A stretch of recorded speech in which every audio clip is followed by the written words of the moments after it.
हमारी parliamentary practice and procedure, जब देश आज़ाद होने के बाद हमारा संविधान बना, हमने ब्रिटेन पार्लियामेंट पे वेस्टमिनिस्टर पैटर्न पे हमारी संसदों में, हमारी विधानसभाओं में प्रोसीजर होगी, ये स्वीकार किया। और इसमें यह है कि जो भी प्रेसिडेंट पड़े हुए रहते हैं उसे बदला नहीं जाता है। कानून अगर नहीं है तो भी प्रीवियस स्पीकर्स के डिसीजन फिर वो एक कानून बन जाते हैं। आज क्या हुआ सदन में, क्यों सदस्यों का आक्रोश इतना ज्यादा हुआ? दो मुद्दे। एक,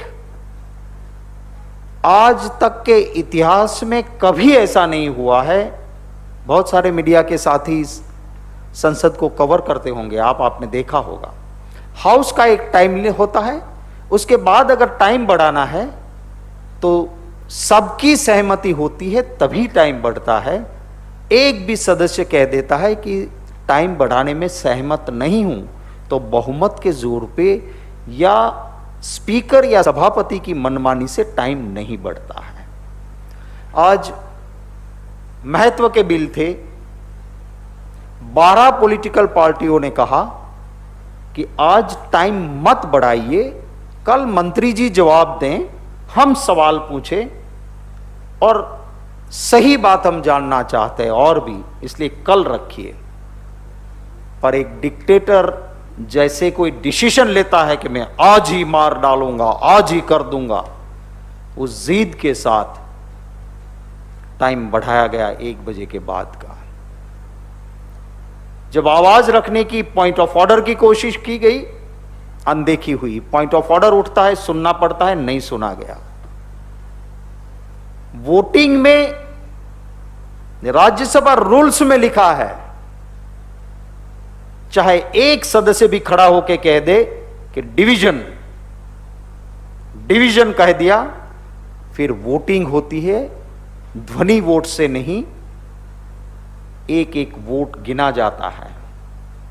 आज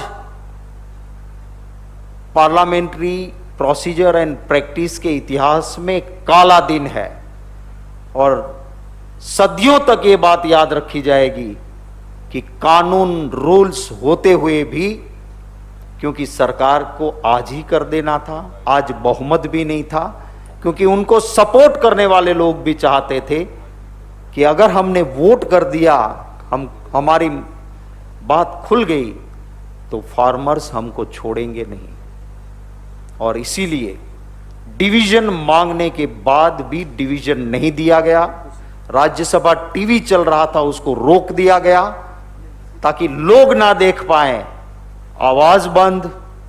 बाहर से फोर्स को बुलाया गया, सदस्यों के ऊपर जोर जुल्मी की गई, हाथ नहीं लगाते हैं आज तक के राज्यसभा में कभी।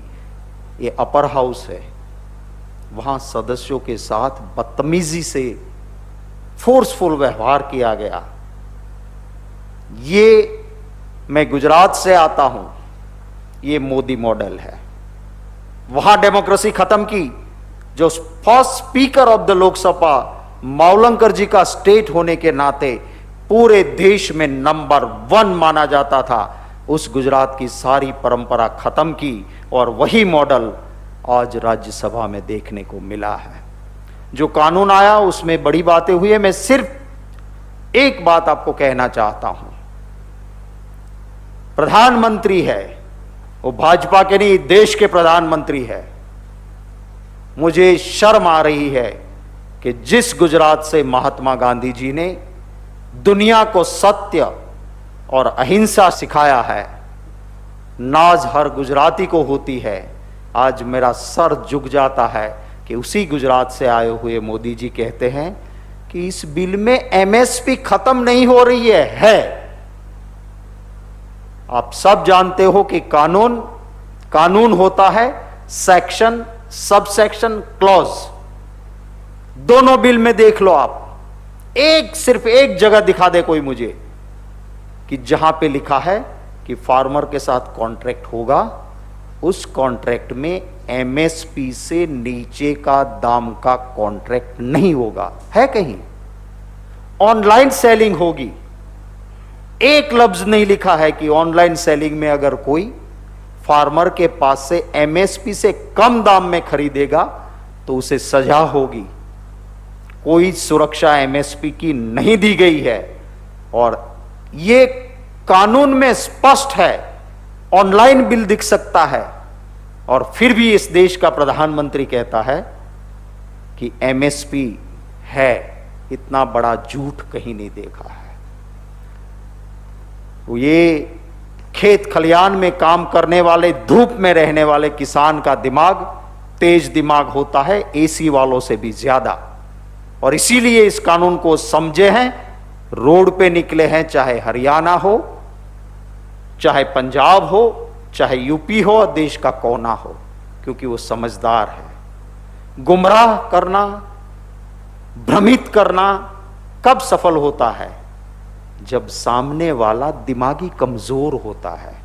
मोदी जी ट्वीट करते हैं कि फार्मर्स को गुमराह किया जाता है, भ्रमित किया जाता है।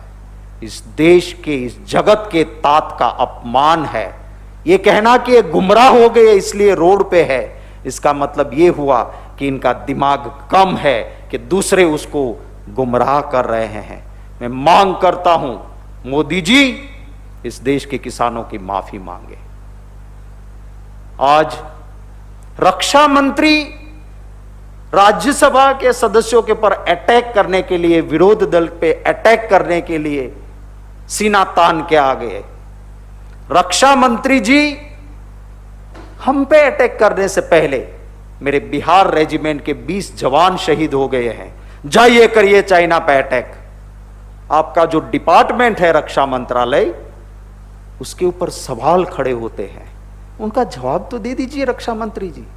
पहले अपने डिपार्टमेंट के ऊपर खड़े हुए सवालों का जवाब दो, फिर विरोधी दल पे अटैक करो। इस दोनों कानून में सब डिविजनल मैजिस्ट्रेट और कलेक्टर, उनको सिविल कोर्ट का पूरा पावर्स दे दिया गया है। और एक फार्मर बड़े लोगों के साथ कॉन्ट्रैक्ट साइन करे और प्रॉब्लम होगी तो कहां जाएगा? सिविल कोर्ट नहीं, पहले उसको सब डिविजनल मैजिस्ट्रेट, फिर कलेक्टर के पास अपील, और वहां कुछ गड़बड़ होती है तो सेक्शन 18 में कह दिया कि आप सरकार, सब डिविजनल मैजिस्ट्रेट या कलेक्टर उसके खिलाफ सूट नहीं फाइल कर सकते, आप उसको कोर्ट में नहीं ले जा सकते हो। माने फार्मर का गला भी काट लो और फिर कोर्ट भी नहीं जाने दो।